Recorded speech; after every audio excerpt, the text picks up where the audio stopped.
Hi everybody, welcome to another video. I've been using the Berlin series sample libraries by Orchestral Tools for over a year now, and I thought it would be a good time to share my thoughts on using this series.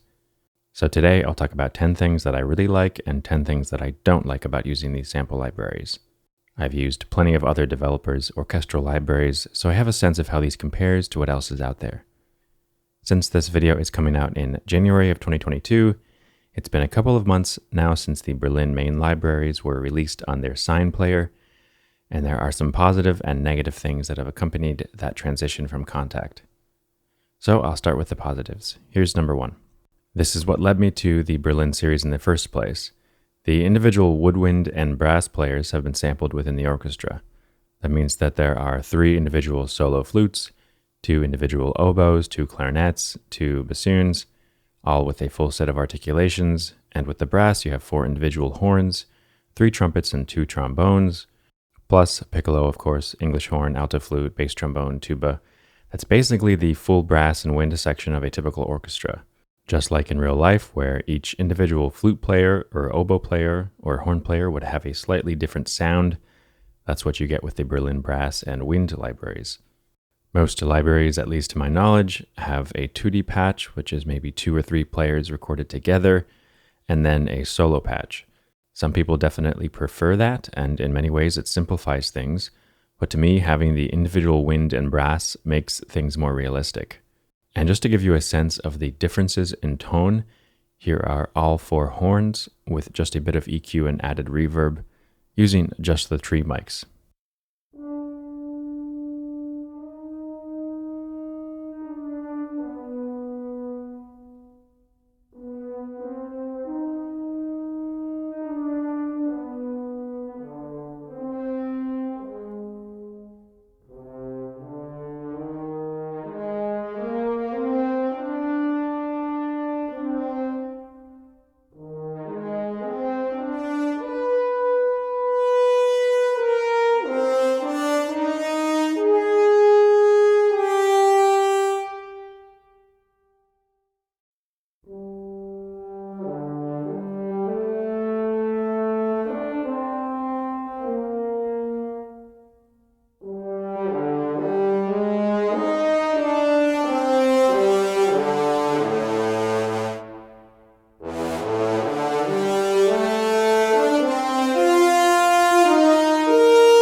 You might notice some subtle differences in tone, but they blend really nicely together.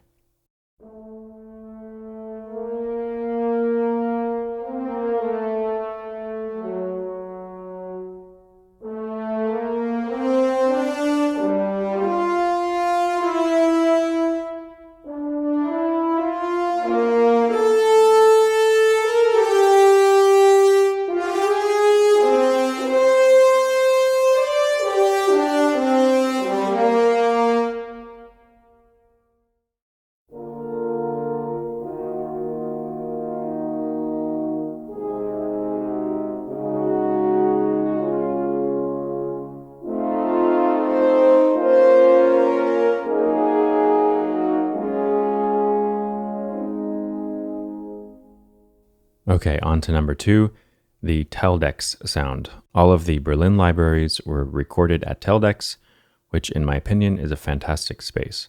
Not too dry, not too reverberant. It's fairly easy for me, someone who's not a sound engineer or mixing expert, to get these libraries to work with other libraries. if your main orchestral library was recorded in a very reverberant space, then in order to blend other companies' libraries, you have to most likely match the reverberance to your main library. It's easier to add reverb, much harder to take it away. I think Teldex is really great for this. I like the sound of the instruments with little or no reverb, and you can certainly add some for a lush sound without losing much clarity or getting too muddy. Number 3, using the full Berlin series, mixing the entire orchestra together is extremely easy. All of the instruments were recorded in their respective positions within the orchestra using the same microphone setup and obviously the same recording stage. I don't have to worry about getting the brass to sound like they're in the same space as the strings or woodwinds or whatever. It's all sort of a non-issue now. Number 4, mic options. I think for most users, a few microphone positions for each instrument is more than enough. With the Berlin series, you usually get 4 to 6 microphone positions depending on the library. With Berlin strings and all of its expansions, you have a Decatree mic, you have an AB mic, a surround mic, and a close mic. You also get a leader mic for first violins. With woodwinds and brass, most patches come with an additional close mic as well as an ORTF microphone, which is really nice. It adds some nice definition to the sound. And Berlin percussion has a couple of close mic options as well. In my opinion, there are more than enough microphones to craft the sound that you're looking for. And one of the nice things about Sign is that you can download just the mics that you need. So if you're limited on available storage space, that can be very helpful. Just to give you a sense of the mic positions, specifically for the woodwinds, here's a short excerpt that I wrote just for this video. I'll play through each microphone position one at a time and then a few different combinations. These are unprocessed without any added reverb.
So like I said, you can keep it simple. Maybe the Decatree mic is all that you need, but you can also get interesting combinations depending on the genre of music or if you have to mix with other recordings or samples.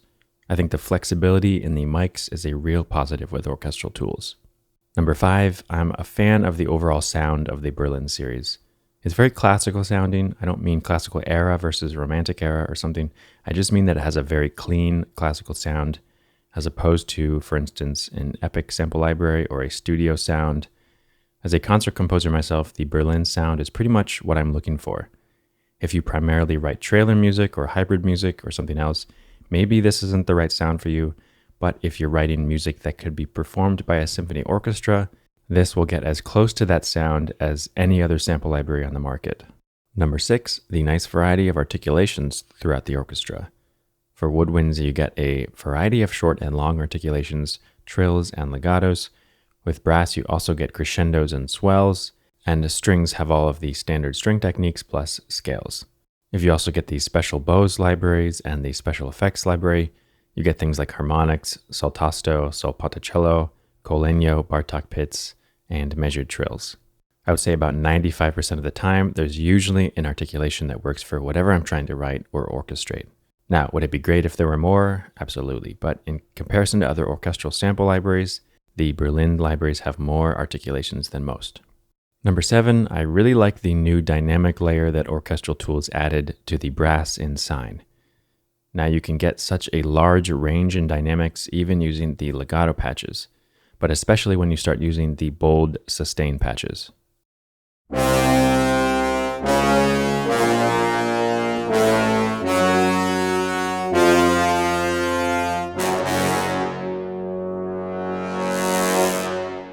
And then on the soft side is where it really shines.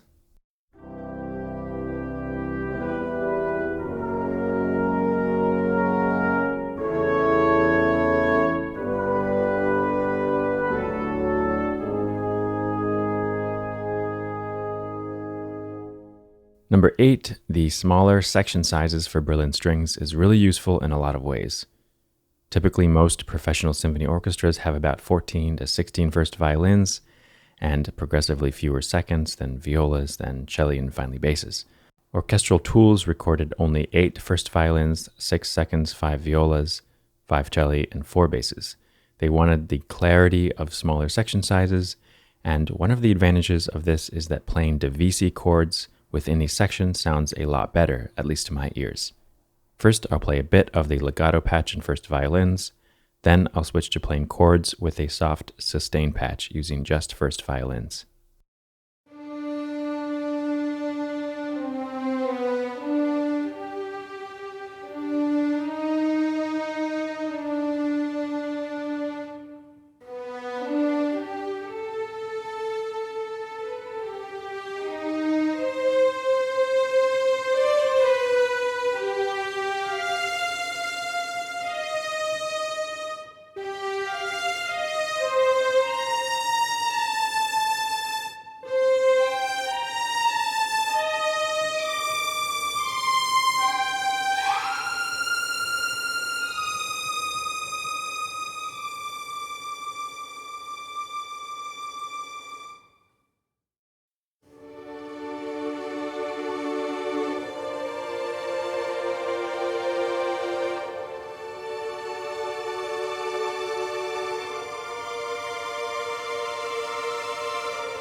Also, the sol tasto soft sustains are really nice, and again, the smaller sections still allow for playing realistic Divisi chords.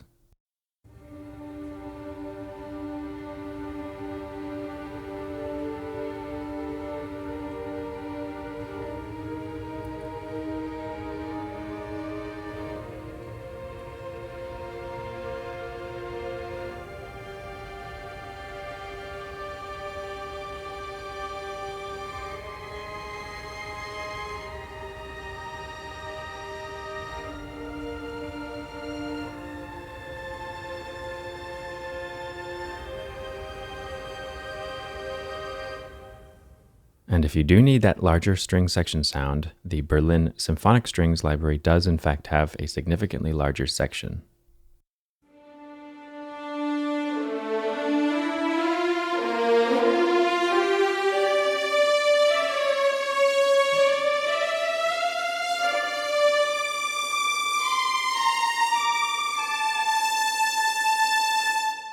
Okay, number 9. There are a few things that I like about the new Sine player, one of which is the MIDI routing and articulation key switch view. I used the Kontakt version of these libraries for a while, and one of the real improvements in my opinion is how you form articulation multis in Sine, and then set the key switches and MIDI channels. In one instance of Sine, it's easier to view all of these than in one instance of Kontakt. I also like that in the performance view of Sine, it shows any additional CC data that's applicable to the patch. In Kontakt, you kind of had to go searching through menus for that. There's a lot to criticize with the Sine interface, more on that in a bit, but these are a few of the positive things. Okay, and lastly, number 10, the company Orchestral Tools. There are plenty of things to criticize them for, but honestly, they put out very good products, and they're clearly invested in the future. It's always exciting when they announce a new library because 9 times out of 10 it's going to sound fantastic. I'll switch gears here and now discuss 10 things that I dislike about working with these libraries. Keep in mind, however negative I may sound with some of these things, that at the end of the day, these are still currently the orchestral samples that I use over and over again, and the positives far outweigh the negatives. But I also think that it's important to bring up and discuss the shortcomings or things that could or should be improved with each and every library, considering the price of a lot of these products. Okay, so number one of the things that drives me crazy, the inconsistent articulations across sections, and especially within a section. In the woodwinds, I think this had to do with the new recordings that they made for the revived version of the woodwinds. They recorded new articulations. For instance, here I'm looking at the flutes 1, 2, and 3. Flutes 2 and 3 have portato short and long, as well as marcato short and long, whereas flute 1, which is presumably from their older recording session, has portato short and long, and then a sforzando, but no marcatos, and also no soft or accented sustain. Then in clarinets, the second clarinet has marcatos, but no portatos, and the bassoons have no marcatos as well. I really wish there was more consistency in articulations, but unfortunately that would take re-recordings, and I'm not confident that's happening anytime soon. In the strings, there are a ton of articulations that are only for violins and cello, or sometimes just first violins and no one else. I get that recording these articulations is a lot of work and time, but honestly I find myself rarely using an articulation that's only in one section. Number 2, some articulations aren't as well programmed as others. I'm not going to go through all of the patches that give me issues, so I'll just look at a few that consistently give me headaches. Here are the first violin tremolos. I find myself often using tremolos in crescendos and diminuendos when I compose. The only way to do this is with the mod wheel, or CC1, to crossfade through the dynamic layers. With most long articulations in Berlin, the scripting is pretty good, and with a little adjustment here or there, you can get decent sounding crescendos. But for whatever reason, I have a lot of trouble with tremolos. I'll play this sustaining tremolo note with an automation curve on the dynamics. There are 4 recorded dynamic layers: triple piano, pianissimo, mezzo forte, and fortissimo. The transition between 1 and 2, as well as 3 and 4, are fine, but the transition from the second to the third is really jarring to me. Which makes sense, going from pianissimo to mezzo forte suddenly is really a spike in dynamic.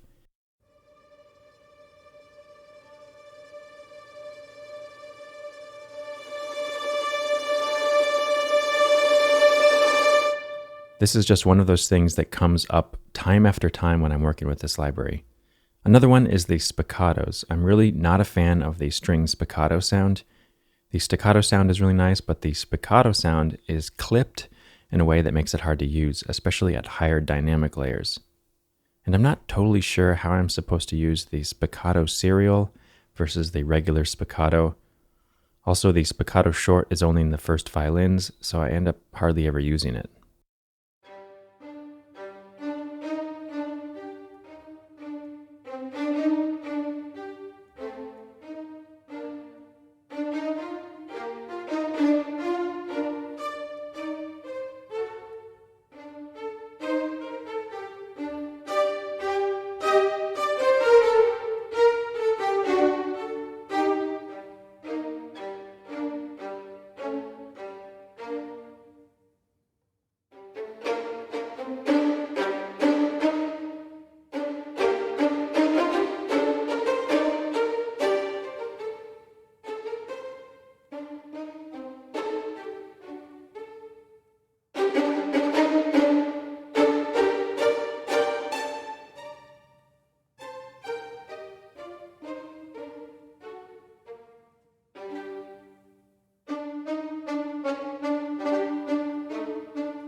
Number 3, there are a number of errors in the new Sine version of these libraries. To be fair, there were and still are errors and bugs in the Contact version, but these are actually mostly new errors in the Sine version, things that I'm hopeful will get cleaned up with updates. I'll just demonstrate a few of them.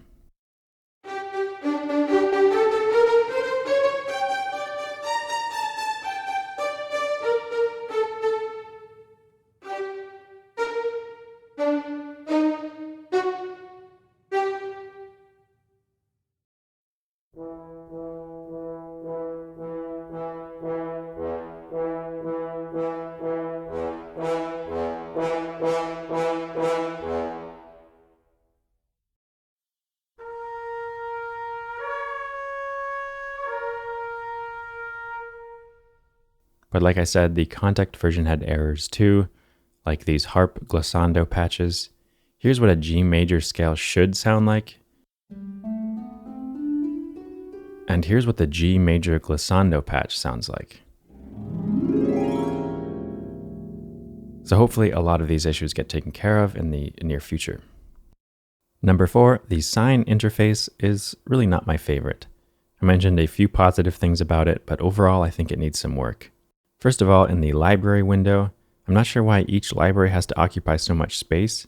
There should be either a folder system for the libraries or an ability to organize them like you can in Contact. Seems like a trivial thing, but it's kind of annoying. But what I really don't love is in the mixer view. If I have a ton of MIDI channels in one instance of Sine, it's really tedious to scroll through the different channels, especially if I want to see the different microphones.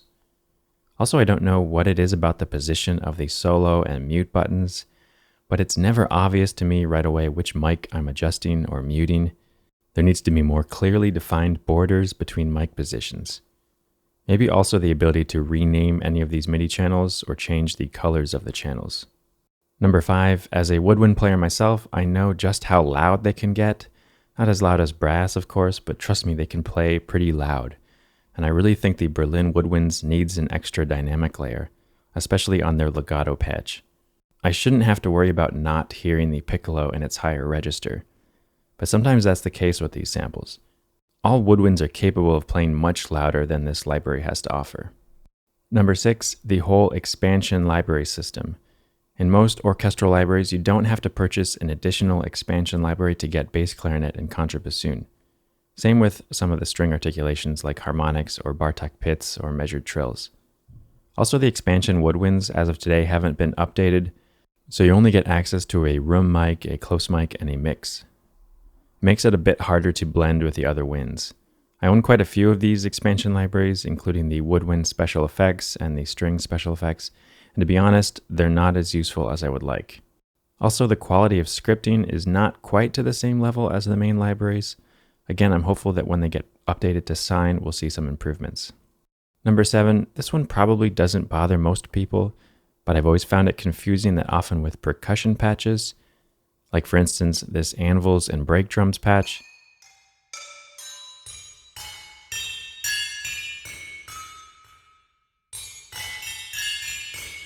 there's no information whatsoever for the actual sound that you hear. The website just says anvils and break drums. As someone who uses these sounds when composing and orchestrating, I'd like to notate in the score something that gets as close as possible to the sound of the sample that I used. I'm not a percussionist, so even though I've been doing this for a long time, I still can't hear all of these break drums and anvil sounds and instantly know, oh yeah, that's a large break drum with a metal beater playing on the edge of the drum, or something like that. It would be really helpful to have that information somewhere, maybe in a manual or something. To some extent, this is true with some of the special effects libraries. There's some really cool sounds in the strings FX library, and it would be useful to have a better idea how to notate some of them. Number 8, with the Sine version of Berlin strings, you lose the ability to simulate the concertino sound. Even though the Contact concertino was just a series of EQ settings, I think, I thought it sounded pretty good, and I miss having that in Sine. Who knows, maybe Orchestral Tools will record an actual concertino strings library soon. Number 9, another complaint about Sine. I think it would be useful to have a proper purge function. And I don't mean that one in Contact because honestly that actually didn't work for my Windows machine, My Windows machine running samples in Vienna Ensemble Pro would always load all of the samples anyway, regardless of whether they were purged or not. I know it's partly just the way Windows allocates memory, and it's not something to stress over too much, but there ought to be a way of purging samples in Sign so that only the samples that are needed are loaded right away. As of now, if I purge an articulation, the memory is released from Sign, but as soon as I play just one note in that articulation, the entire sample set is reloaded, not just the sample I needed. So that's frustrating, especially if you don't have a lot of RAM to spare. And lastly, number 10. I praised Orchestral Tools earlier for their quality and investment towards the future, but I will also criticize them here. Some companies are really transparent with their customers and even send updates about bugs or fixes or future plans, sometimes even on public forums. It's really nice to see that from a company. Orchestral Tools doesn't typically comment on any sort of update plan or even an acknowledgement of errors and bugs. Now, I will say that I've corresponded with their customer service, and for the most part, they were very helpful. But you shouldn't have to go through customer service to get information about the status of some of those errors and bugs that I demonstrated earlier. Like so many companies, they keep churning out new libraries, and some of us feel like the stuff that we invested in, sometimes thousands of dollars, is left slightly broken and on the back burner. So as I said in the beginning, don't get me wrong, these are fantastic products and my favorite sample libraries on the market. But every company and every library has their problems, and I'll always be willing to talk about the good as well as the bad. So I hope this video has been helpful, and let me know in the comments what your favorite and least favorite things about these libraries are. See you next time.